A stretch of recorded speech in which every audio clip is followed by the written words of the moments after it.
नमस्कार प्यारे विद्यार्थियों, मैं लक्ष्मी नारायण पीजीटी मैथमेटिक्स राजकीय वरिष्ठ माध्यमिक विद्यालय खेड़ी गुलाम अली की तरफ से आज आप लोगों का कक्षा 9 की ऑनलाइन मैथ की कक्षा में आपका बहुत बहुत स्वागत करता हूं। सबसे पहले आप सारे बच्चे जो हैं वो बधाई के पात्र हैं, क्योंकि आप लोगों ने अपनी 8वीं कक्षा सफलतापूर्वक पास की है, जिसके परिणाम स्वरूप अब आप सारे के सारे बच्चे जो हैं वो 9वीं क्लास में हो गए हैं।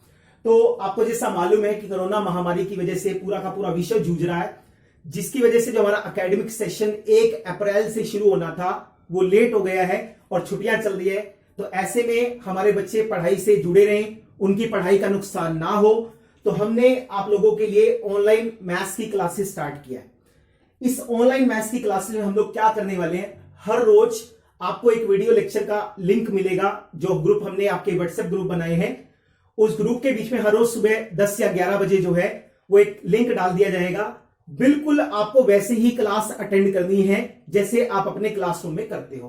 वही 30 मिनट का पीरियड वहां लगता था, वही 30 मिनट का पीरियड यहां लगेगा।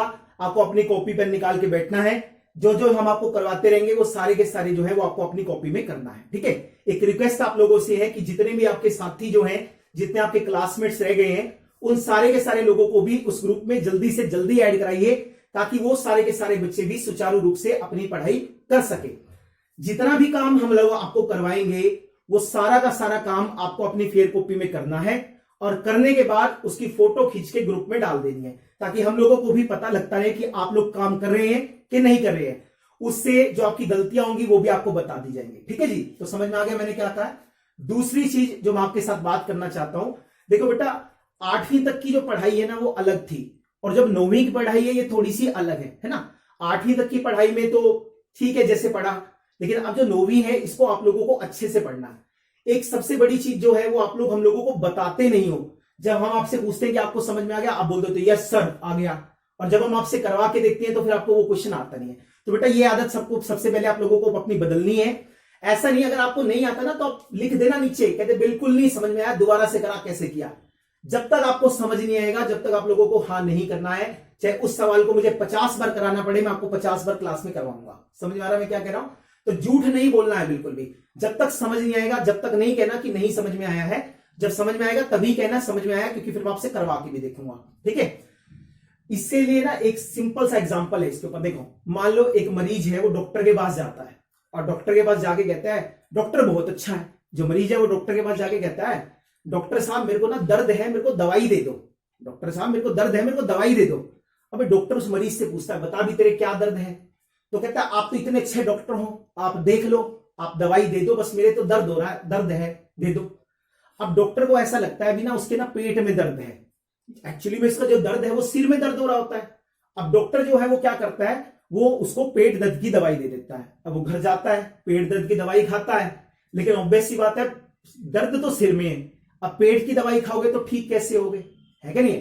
तो अगले दिन वो डॉक्टर के पास जाता है, उसके साथ खूब लड़ाई झगड़ा करता है, खूब। और डॉक्टर को कहता है किस तरह का घटिया डॉक्टर है तू। लोग कहते इतना अच्छा डॉक्टर है, तूने दवाई दी और मैं ठीक तो हुआ नहीं।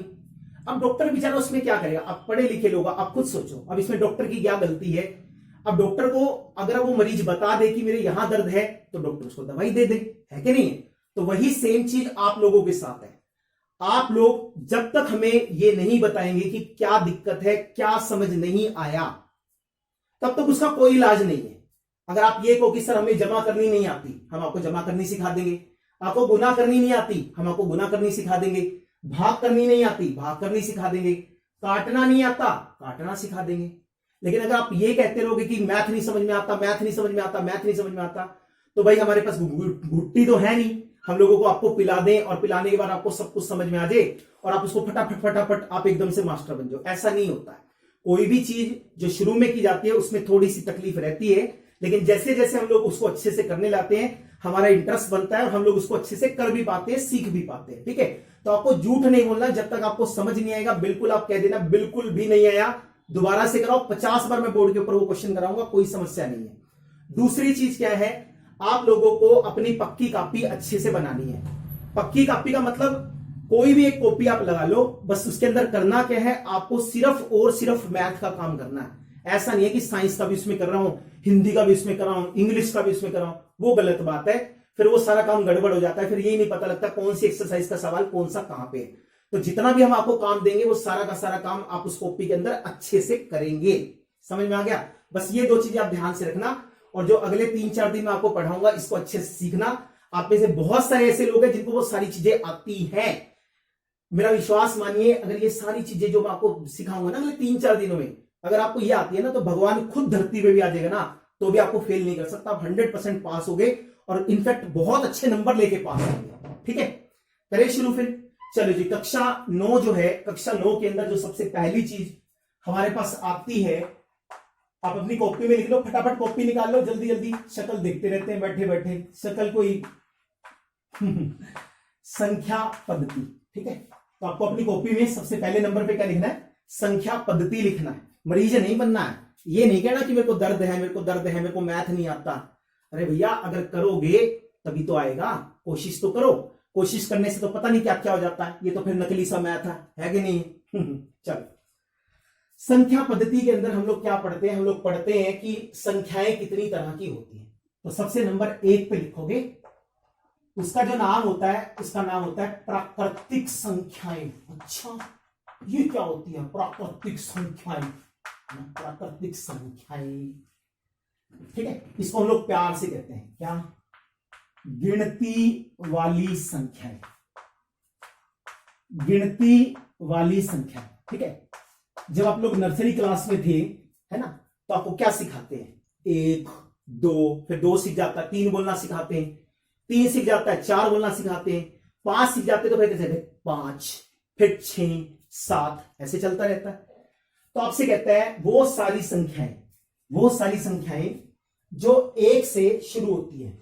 1, 2, 3, 4, 5, पता नहीं कहां तक भागती रहती है, पता ही नहीं कितनी सारी है। अब इतनी सारी है कैसे गिन सकते हैं? बस मुझे तो ये पता है, भी पॉइंट नहीं होना चाहिए, दशमलव नहीं होना चाहिए। तो 1, 2, 3, 4, 5, जो ये सारी की सारी संख्याएं हैं, ये सारी संख्याएं कैसी हैं? प्राकृतिक संख्याएं हैं। समझ में आ गया? तो कहीं अगर आपसे पूछेगा तो 5 क्या है तो आप बोलोगे प्राकृतिक संख्या है। कोई बोलेगा 3 क्या है तो आप बोलोगे प्राकृतिक संख्या है। कोई बोलेगा 2 क्या है, आप बोलोगे प्राकृतिक संख्या है। कोई आपसे पूछेगा 1 क्या है तो आप बोलोगे प्राकृतिक संख्या है। समझ गए? जो प्राकृतिक संख्याओं को दिखाया जाता है, प्राकृतिक संख्याओं को n से दिखाया जाता है ना। अगर कहीं पे इंग्लिश में n लिखा है तो उसका मतलब प्राकृतिक संख्या है। समझ में आ गया? कोई दिक्कत नहीं, आसान है, बिल्कुल नकली सी चीज है ना। कुछ नया थोड़ी पढ़ा रहे, वही तो है, गिनती सिखा रहे, आती है हम लोगों को। दूसरा हमारे पास जो है वो है पूर्ण संख्याएं। बताना नहीं किसी को, हाँ, पूर्ण संख्याएं। ठीक है, पूर्ण संख्याओं को जब हम इकट्ठा करते हैं तो उसको W से दिखाते हैं। और ये पूर्ण संख्याएं क्या होती हैं? जो प्राकृतिक संख्याएं है ना, इनका रिश्तेदार जोड़ देते हैं, इसके बीच में 0 भी जोड़ दो, अपन लिख देंगे 0, 1, 2, 3, 4, 5, 6। पता नहीं किसकी मौसी के घर तक जा रहे हैं, लेकिन जा रहे हैं सारे के सारे, है कि नहीं? तो कहने का मतलब पूर्ण संख्याएं क्या होती हैं? जब हम लोग प्राकृतिक संख्याओं में 0 को जोड़ देते हैं तो वो क्या बन जाती है? पूर्ण संख्याएं बन जाती है। सही है? अरे आसान सी चीज है। 1, 2, 3, 4 प्राकृतिक संख्याएं, 0 भी जोड़ दो तो पूर्ण संख्याएं। ठीक है, तीसरा, जिसके बाद तीसरी चीज हमारे पास आती है, इस तीसरी चीज को हम कहते हैं पूर्ण अंक। ठीक है, पूर्ण अंक। पूर्ण अंक अगर कहीं पे लिखा होगा तो उसको हम लोग Z से प्रदर्शित करते हैं। अब इसका नाम ही दिखाता है पूर्ण अंक। इसका मतलब पूर्ण अंक, पूरा अंक, जिसके बीच में कोई भी दशमलव वाली बिंदु ना हो। कहने का मतलब -3, -2, -1, 0, 1, 2, 3, है ना, ये सारे के सारे। कहने का मतलब जो हमारे पास क्या थे, हमारे पास पूर्ण संख्याएं थी, उन सारी के सारी पूर्ण संख्याओं में हम लोगों ने नेगेटिव वाले नंबर भी डाल दिए, है ना, नेगेटिव वाले नंबर भी डाल दिए। तो ये क्या है? पूर्णांक है। अब देखो, -3, -4 भी तो हैगा, -5 भी हैगा, -6 भी हैगा, है ना। इतने सारे लिख नहीं सकते, इसलिए मैंने बीच के लिख दिए। भी प्लस वाले भी होंगे, माइनस वाले भी होंगे और 0 भी होंगे। ठीक है, चल, जो भी सारे नंबर 0 से बड़े हैं इनको हम बोलते हैं क्या? धनात्मक पूर्णांक।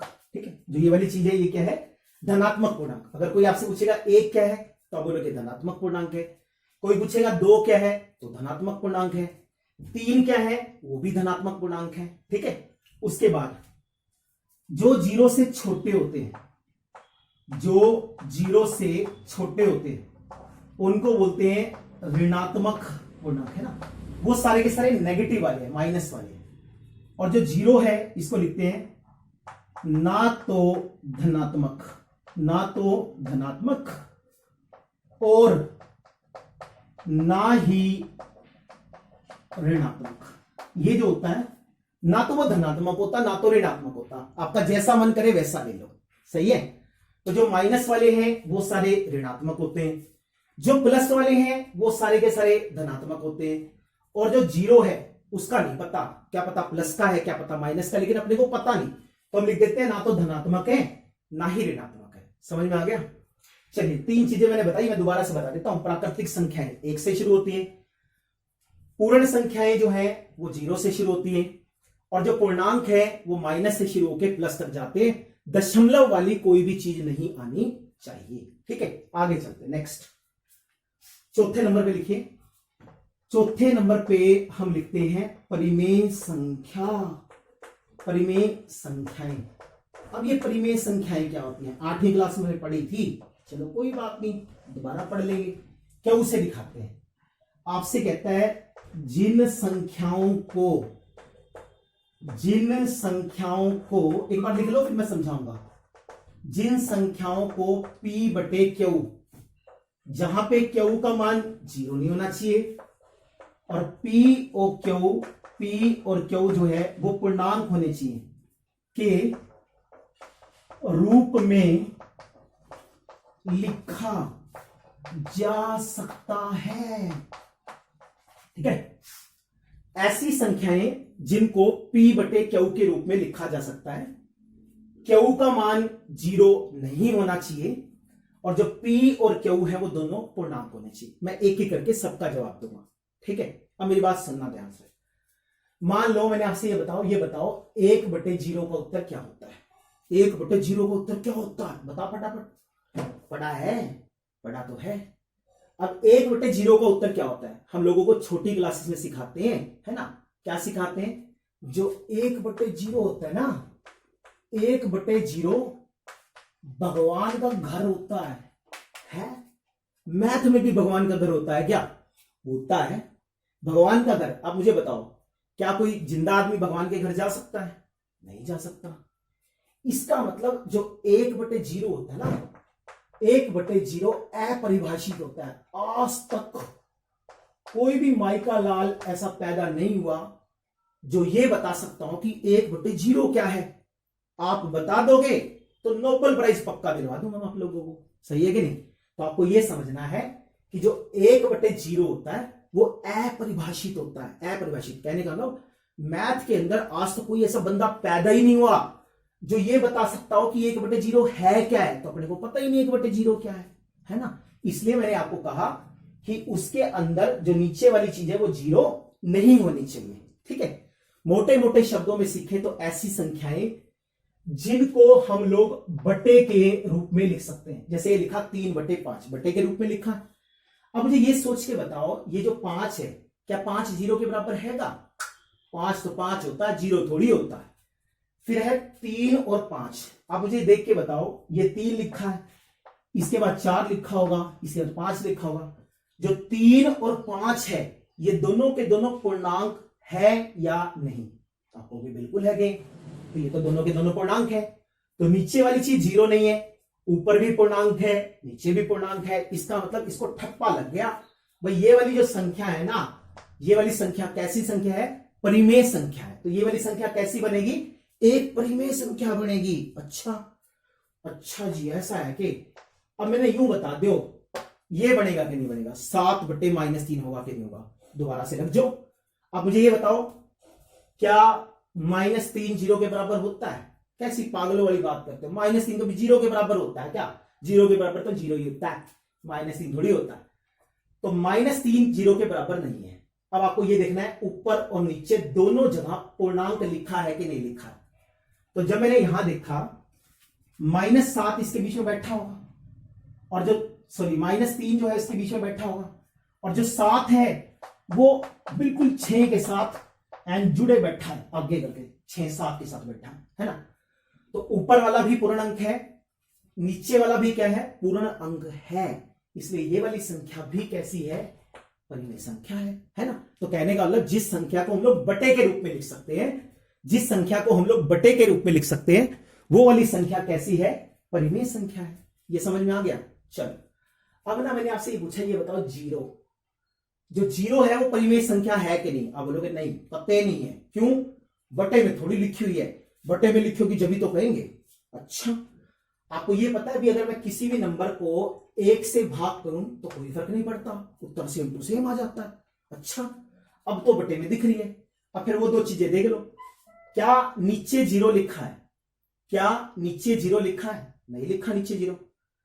ऊपर क्या लिखा है, जीरो, नीचे क्या लिखा है, 1, तो ऊपर भी पूर्णांक है, नीचे भी पूर्णांक है, इसका मतलब जीरो क्या है, परिमेय संख्या है। अच्छा, ये तो धोखा हो गया, ये तो बटे में भी नहीं दिख रही और फिर भी परिमेय संख्या बन गई, तो बढ़ सकती है, कोई दिक्कत वाली बात नहीं है। अच्छा, फिर ये बताओ मेरे को, अगर मैं आपसे पूछा 2, मेरे को ये सोच के बताओ कि जो 2 है ना, 2 वो परिमेय संख्या है कि नहीं है। जो 2 हमारे पास है वो जो है वो परिमेय संख्या है या नहीं है। ठीक है, अब आप कहोगे सर फिर दोबारा से वही चीज कि 2 को बटे में थोड़ी लिखा हुआ है, तो लिख दो भी, क्या दिक्कत है। जब 2 को बटे में लिखेंगे तो क्या लिखोगे, 2/1 लिख सकते हैं, क्या दिक्कत है। नीचे वाला नंबर 0 नहीं है, 1 भी पूर्णांक है, देखो ना 1 भी यहां बैठा है, 2 भी चौकड़ी मारे इसके साथ ही बैठा है, तो 1 और 2 दोनों पूर्णांक है। तो अगर ये पूर्णांक है तो ये वाली संख्या भी क्या है, परिमेय संख्या है। अच्छा, चलो फिर आप मुझे अब ये बताओ -3 है कि नहीं है। तो -3 में कौन सा गुना किया, -3 भी होगा। -3 को लिखेंगे -3/1, -3/1। नीचे वाला नंबर 0 नहीं है, ऊपर वाले में भी दशमलव नहीं है, नीचे वाले में दशमलव नहीं है, ये भी पूर्णांक है, ये भी पूर्णांक है, तो ये क्या है, पूर्णांक है। और जब पूर्णांक होता है तो इसका मतलब क्या है, परिमेय संख्या है। इसका मतलब तो ये हुआ सर मैं ना इसके नीचे भी 1 लगा सकता हूं, इसके नीचे भी, इसके नीचे भी, इसके नीचे भी, इसके नीचे भी, ये सारी परिमेय संख्या है। मैं तो इसके नीचे भी लगा सकता हूं। अच्छा, ये भी सारी परिमेय संख्या है, इसके नीचे लगा दूं, ये भी सारी परिमेय संख्या, तो सारी परिमेय संख्याएं तो है। तो आप क्या लिखोगे, सभी प्राकृतिक पूर्णांक क्या होती है, परिमेय संख्या होती है। ये सारी जो संख्या होती है, ये सारी संख्याएं परिमेय संख्याएं होती है। ये सारी संख्याएं जो है वो परिमेय संख्याएं। ये समझ में आ गया, कोई दिक्कत वाली बात नहीं, सिंपल है। आगे चलो, नेक्स्ट 5वां, उसको लिखते हैं अपरिमेय संख्याएं। अपरिमेय संख्याएं, जो अपरिमेय संख्याएं हैं, अपरिमेय संख्याओं को टी से प्रदर्शित करते हैं। जो अपरिमेय संख्याएं होती हैं उनको टी से प्रदर्शित करते हैं। ठीक है, ये क्या होती है, जिनको P/Q के रूप में नहीं लिखा जा सकता, वो क्या होती है, अपरिमेय संख्याएं होती हैं।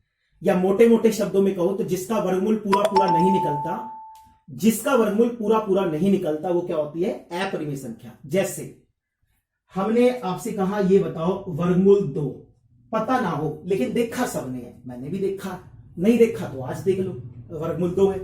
अब मैंने आपसे पूछा ये बताओ ये परिमेय संख्या है कि नहीं है, तो आपने कहा सर मैं इसको ऐसे लिख सकता हूं क्या, मैं बिल्कुल लिख सकता हूं ऐसे, क्योंकि बटे में 1 तो लगा ही सकते हैं। क्या नीचे 0 बैठा है, 1 बैठा है नीचे, तो 1 जो है वो इसके बीच में लिखा है, बिल्कुल लिखा है। क्या ये जो गंदी शक्ल वाला बंदा है, क्या वो इसके बीच में बैठा है, दिख रहा है क्या, ये गंदी शक्ल बनाए बैठा है, टोपी वाले बैठा है, पता ही नहीं लग रहा कौन है, वर्गमूल 2 है। अब वर्गमूल 2 इसके बीच में थोड़ी बैठा है क्या, नहीं बैठा, तो ये पूर्णांक है ही नहीं। तो आप लिख देना ये वाली चीज पूर्णांक नहीं है, क्योंकि आपने अगर पढ़ा होगा, नहीं पढ़ा होगा तो हम आपको सिखाएंगे 1.414, तो भाई 1.414 जो है पूर्णांक नहीं है, और अगर पूर्णांक नहीं है तो ऊपर पूर्णांक नहीं बना, और ऊपर पूर्णांक नहीं बना तो ये क्या है, अपरिमेय संख्या। तो जो ये वाली संख्या है वो क्या है, अपरिमेय संख्या है। ऐसे ही वर्गमूल 3, वर्गमूल 5, वर्गमूल 6 है ना, जिनका वर्गमूल पूरा पूरा नहीं निकलता वो क्या होती है? अपरिमेय संख्याएं होती है। समझ में आ गया? आगे छठा लास्ट, जिसका नाम है वास्तविक संख्याएं। वास्तविक संख्याओं को हम लोग आर से प्रदर्शित करते हैं, आर से। ठीक है, अब ये जो वास्तविक संख्याएं होती हैं, ये वास्तविक संख्याएं क्या होती हैं? ये जितनी भी संख्याएं बोर्ड के ऊपर लिखी हैं, ये जितनी भी संख्याएं बोर्ड के ऊपर लिखी हैं, चाहे वो दशमलव वाली हो, चाहे वो बिना दशमलव वाली हो, चाहे वो बटे वाली हो, चाहे वो वर्गमूल वाली हो, चाहे कुछ भी हो, वो सारी की सारी वास्तविक संख्याएं होती हैं। तो मेनली हम ऐसा लिखते हैं आर बराबर क्यू जमा टी, क्योंकि ये सारी संख्याएं क्या है? परिमेय। अलग क्या है? अपरिमेय। तो परिमेय में अगर मैं अपरिमेय को जोड़ दूंगा तो मुझे क्या मिलेंगी? वास्तविक संख्याएं मिलेंगी। तो चाहे बटे वाली हो, चाहे पॉइंट वाली हो, ये सारी की सारी जो संख्याएं हैं, ये सारी की सारी संख्याएं वास्तविक संख्याएं। ठीक है, तो इसको फटाफट से वीडियो को रोक के अपनी कॉपी में लिख लो, उसके बाद फिर हम आगे चलते हैं। आगे देखिए आगे क्या कहता है। हम लोग आगे चलते हैं। अब तक हमने आपको क्या पढ़ा है, एक बार छोटी सी तरीके से देख लेते हैं उसको। सबसे पहले हमने आपको पढ़ाया, सबसे पहले सबसे छोटा बच्चा होता है प्राकृतिक संख्याएं, जो एक से शुरू होती है, 1 2 3 4। प्राकृतिक संख्याओं से जो बड़ा होता है वो होती है पूर्ण संख्याएं। पूर्ण संख्याओं से जो बड़ा होता है वो होते हैं पूर्णांक। पूर्णांकों से जो बड़ा होता है वो क्या होता है? परिमेय संख्याएं। और एक साइड में छोटी सी चीज अलग है जिसका नाम होता है अपरिमेय संख्याएं। और अगर मैं इस सारे को जोड़ दूं तो ये पूरा का पूरा एक परिवार बन जाता है जिसको हम कहते हैं वास्तविक संख्याएं। तो ये सारी की सारी संख्याएं वास्तविक संख्याओं के घर में रहती है। समझ में आ गया? तो ये हमने आपको बता दिया, अपने कॉपी में लिखना है इसको और समझ लेना है। ठीक है, उसके बाद कुछ एक बेसिक है, कुछ लोगों को आते होंगे, कुछ को नहीं आते होंगे, तो घबराने की जरूरत नहीं है। मैं आपके सामने 4 क्वेश्चन लिख रहा हूं। सबसे पहले आप इसको वीडियो को रोक के अपने आप से इसके आंसर लिखने की कोशिश करना। ठीक है, जैसे, और अगर आपने ये 4 लिख दिए ना तो समझ लेना बढ़िया काम हो जाएगा। बिल्कुल हमने लिखा 25 प्लस का 15, आगे मैंने लिख दिया 25 माइनस का 15, उससे आगे मैंने लिख दिया माइनस का 25 जमा का 15, और उसके बाद मैंने लिख दिया माइनस का 25 माइनस का 15। मैंने आपके सामने 4 चीजें लिखी हैं। सबसे पहले नंबर पे लिखा है 25 जमा 15, दूसरे नंबर पे लिखा है 25 माइनस 15, तीसरे नंबर पे लिखा है माइनस का 25 जमा का 15, और चौथे नंबर पे लिखा है माइनस का 25 और माइनस का 15। सही है। अब हम लोगों को बताने इसका आंसर क्या आएगा। ठीक है, आप में से कई सारे ऐसे लोग हैं जो कहते हैं सर ये बच्चों वाली चीजें कराई जाते हो। बेटा ये बच्चों वाली चीजें आ जाएंगी ना तो मैथ अपने आप से समझ में आने लगेगा, गलती नहीं होनी चाहिए। तो अपने आप से इसको लिख के देखो, फटाफट लिखो, उसके बाद फिर मैं बताता हूं कैसे होता है। ठीक है, आप में से कई लोग ऐसे होंगे जिन्होंने लिख भी लिया होगा फटाफट। अब तक कोई बड़ी बात नहीं, सबको आता है, सबको अच्छे से आता है, कोई दिक्कत नहीं। मैं तो जस्ट वैसे एक बार देख रहा हूं भी, कोई ऐसा तो नहीं जिसको नहीं आता। जिसको नहीं आता उसको सिखा देंगे। ठीक है, चलो आंसर लिख लिए। अब मैं आपको एक एक करके बताता हूं, समझना है। कई लोगों को अलग अलग तरीके से सिखाते हैं, मैं अलग तरीके से सिखाता हूं। प्लस, ये जो प्लस होता है, प्लस का मतलब है मेरी जेब में रुपए है। जो प्लस होता है ना, इस प्लस का मतलब होता है इतने पैसे मेरी जेब में हैं। और माइनस का मतलब होता है मुझे रुपए देने। जो प्लस है उस प्लस का मतलब है मेरी जेब में रुपए हैं, और माइनस का मतलब है मुझे रुपए देने हैं। मैं इसको इसलिए इससे जोड़ता हूं क्योंकि पैसों का हिसाब कोई बच्चा गलत नहीं करता। कोई बच्चा क्या, अनपढ़ से अनपढ़ आदमी जिसको पढ़ना लिखना नहीं आता, लेकिन भैया पैसों का हिसाब कभी गलत नहीं करता। कभी मर्जी करवा के देख लेना, पढ़ा लिखा आदमी गलत कर देगा लेकिन अनपढ़ आदमी भी इसको गलत नहीं करता है। पहले में चलते हैं, पहले को देखो। पहले में क्या लिखा है? 25 जमा में 15। जहां कोई निशान नहीं होता वहां निशान होता है प्लस का। इसका मतलब है 25 रुपए मेरी जेब में है, 15 रुपए मेरी जेब में है। इसका मतलब क्या है? इसका मतलब है 40 रुपए मेरी जेब में है। 25 रुपए तो पहले थे, 15 रुपए और डाल दिए तो कितने हो गए? 40। तो 40 रुपए मेरी जेब में है और जो पैसे मेरी जेब में होते हैं उसके लिए मैं प्लस लगाता हूं, इसलिए इसका आंसर आएगा 40। समझ में आ गया? कोई दिक्कत वाली बात नहीं। दूसरे तरीके से भी कराऊंगा इसको, ठीक है। अब देखो आगे, जब मैं लिखता हूं 25 माइनस का 15, तो मैंने इसको लिख दिया प्लस का 25 माइनस का 15। इसका मतलब है 25 रुपए मेरी जेब में है, 25 रुपए मेरी जेब में है। माइनस 15 का मतलब है मुझे 15 रुपए देने हैं। अब आप खुद सोच के देखो, 25 रुपए तो आपकी जेब में है और 15 रुपए आपको किसी को देने पड़ गए, तो अब ये बताओ आपकी जेब में कितने पैसे बचेंगे? आप बोलोगे सर 10 रुपए बचेंगे। 25 में से 15 रुपए मैंने किसी को दे दिए तो मेरी जेब में 10 रुपए बचे, क्योंकि मेरी जेब में बचेंगे इसकी वजह से, सॉरी 15 मैंने दे दिए है ना, तो मेरे पीछे में कितने बचेंगे? 10 रुपए। तो 10 रुपए मेरी जेब में बचेंगे, क्योंकि ये मेरी जेब में बचते हैं, इसकी वजह से मैंने इसके ऊपर प्लस का निशान लगा दिया। ये समझ में आता है मैं क्या कह रहा हूं? कोई दिक्कत नहीं है, आगे चलते हैं। माइनस का 25 प्लस का 15, माइनस 25 का मतलब है मुझे 25 रुपए देने हैं और 15 रुपए मेरे पास है भी, तो मैं क्या कहूंगा? मैं जाऊंगा भैया जी 15 रुपए ले लो, 10 रुपए अगली बार दे दूंगा। ऐसे तो करते हो। किसी दुकान पे गए, वो दुकानदार कहता है 25 रुपए की चीज है आपके, तो मेरे पास तो 15 रुपए है, वो कहते हैं चल कोई बात नहीं ले जा, 10 रुपए बाद में दे देना। ऐसा ही है। तो कहने का मतलब 25 रुपए मुझे देने थे, 15 रुपए मेरे पास है, इसका मतलब 10 रुपए देने रह गए, क्योंकि मुझे 10 रुपए देने हैं और जब देने होते हैं तो माइनस का निशान लगाते हैं, तो माइनस आ जाएगा। ठीक है, आगे चलते हैं। यहां देखो इसका मतलब क्या है, माइनस का 25 माइनस का 15। मेरे को 25 रुपए उधार ले लिए देने हैं, 15 रुपए किसी और से उधार लिए देने हैं, तो मुझे कितने रुपए देने हैं? मेरे को 40 रुपए देने हैं। और जब मुझे रुपयों को देना होता है तो मैं वहां पे माइनस का निशान लगाता हूं, तो माइनस का 40 आ जाएगा। तो बिल्कुल आसान सी चीज है। अगर आपको ऐसे समझ में आता है तो आप ऐसे कर लो, अगर आपको पहले वाले तरीके से आता है तो पहले वाले तरीके से कर लो, मुझे दिक्कत नहीं है। प्लस में प्लस करें तो प्लस होता है, निशान भी प्लस का होता है। प्लस में माइनस करें तो निशान प्लस का, सॉरी प्लस में माइनस करें तो माइनस होता है, निशान बड़े वाली रकम का होता है। माइनस में प्लस करें तो फिर माइनस होता है, निशान बड़े वाली रकम का होता है। माइनस को माइनस में करें जुड़ जाता है, लेकिन निशान माइनस आता है। ठीक है, 2-3 एग्जांपल और देखते हैं। अगर ये चीजें समझ में आने लगी ना तो समझ लेना कहानी सेट है बिल्कुल, और उड़ जाएगा, मैथ नकली है बिल्कुल। ठीक है, देखो हमने आपके सामने लिखा 30 प्लस का 20 माइनस 30 प्लस का 20, यहां लिखा 30 माइनस का 20 और यहां लिखा माइनस का 20 माइनस का 30। तो अब फटाफट से ना मेरे को इसका आंसर बताओ, इसका आंसर क्या आएगा? जल्दी जल्दी बताओ इसका आंसर क्या आएगा। 30 प्लस का 20 क्या आएगा? माइनस 30 प्लस का 20 क्या आएगा? 30 माइनस 20 क्या आएगा? माइनस 20 और माइनस 30 क्या आएगा? फटाफट से बताओ क्या आंसर आएगा, जल्दी जल्दी। उसके बाद फिर आगे चलेंगे, फटाफट बताओ क्या आएगा। 30 प्लस का 20, इतना मैं फिर आपका घर का होमवर्क लिख देता हूं, ठीक है, वो आप घर से करना है।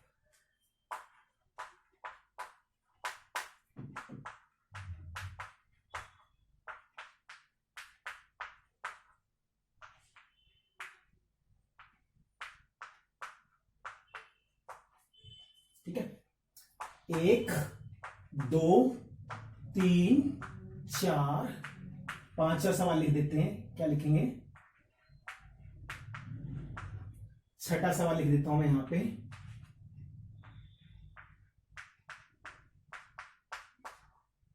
सातवां सवाल लिख देते हैं, आठवां सवाल लिख देते हैं, नौवां सवाल लिख देते हैं और 10वां सवाल लिख देते हैं। ये आएगा। ठीक है, पहले इस क्वेश्चन को लिखे। अब तक सब लोगों ने कर लिया होगा ये वाला, और उसके बाद फिर ये वाले क्वेश्चन आप लिख लेना, घर से करते हैं। चलो इसको देखते हैं। इसका पहले का मतलब देखो, 30 प्लस का 20, 30 रुपए मेरी जेब में है, 20 रुपए मेरी जेब में है, इसका मतलब टोटल मिला के 50 रुपए मेरी जेब में है कि नहीं है? तो इसका मतलब 50 रुपए मेरी जेब में है, तो ये आएगा प्लस का 50, क्योंकि मेरी जेब में थे। माइनस का 30 प्लस का 20, 30 रुपए मुझे देने हैं, 20 रुपए मेरी जेब में है, इसका मतलब मुझे कितने रुपए और देने पड़ेंगे? 10 रुपए देने पड़ेंगे। और जब मैं 10 देता हूं तो माइनस आ जाता है। ठीक है, 30 में से 20 को घटा दो, तो 30 रुपए मेरी जेब में, 20 रुपए मुझे देने हैं, तो इसका मतलब मेरी जेब में कितने बचे? 10 रुपए। जब मेरी जेब में बचेंगे तो प्लस का निशान लगा देंगे, है ना। माइनस का 20 माइनस का 30, 20 रुपए देने हैं, 30 रुपए भी देने हैं, इसका मतलब मैं तो बेचारा बहुत गरीब हूं, मैंने लोगों का बहुत सारा पैसा देना है, 50 रुपए देने हैं। जब देते हैं तो माइनस का निशान आता है। ठीक है, अब वीडियो को रोक देना, इन सारे क्वेश्चंस को नोट कर लेना, और आपको इसको करना है। ठीक है, आज के स्टडी लेक्चर में इतना ही। उम्मीद करते हैं आपको समझ में आया होगा। कल से हम आपकी रेगुलर स्टडीज को स्टार्ट करेंगे, आपको असाइनमेंट भी देंगे। हर रोज का जो आपका काम है और वीडियो है वो आपको हर रोज ग्रुप के बीच में मिल जाएगी। बस आप लोगों से एक रिक्वेस्ट है, जो भी बच्चे व्हाट्सएप ग्रुप के बीच में स्कूल वाले में ऐड नहीं है, उनका नंबर जल्दी से जल्दी भेज के ऐड करवाइए, ताकि वो लोग भी सारे के सारे बच्चे अपनी पढ़ाई कर सके। इस सारी चीजों को कॉपी में लिखना है, उसकी फोटो खींचना है, ग्रुप में डालना है, ताकि मुझे पता लगे आप लोगों ने अपना काम किया है। ठीक है, तो बहुत आज के लिए चलिए। ठीक है जी, तो अगर वीडियो अच्छी लगी हो तो इसको लाइक करना बिल्कुल मत भूलिए, चैनल को सब्सक्राइब कीजिए और फ्रेंड सर्कल में शेयर कीजिए, ताकि मैक्सिमम स्टूडेंट इसका बेनिफिट उठा सके। तो आज के लेक्चर में इतना ही। जय Hind, Vande Mataram, best of luck.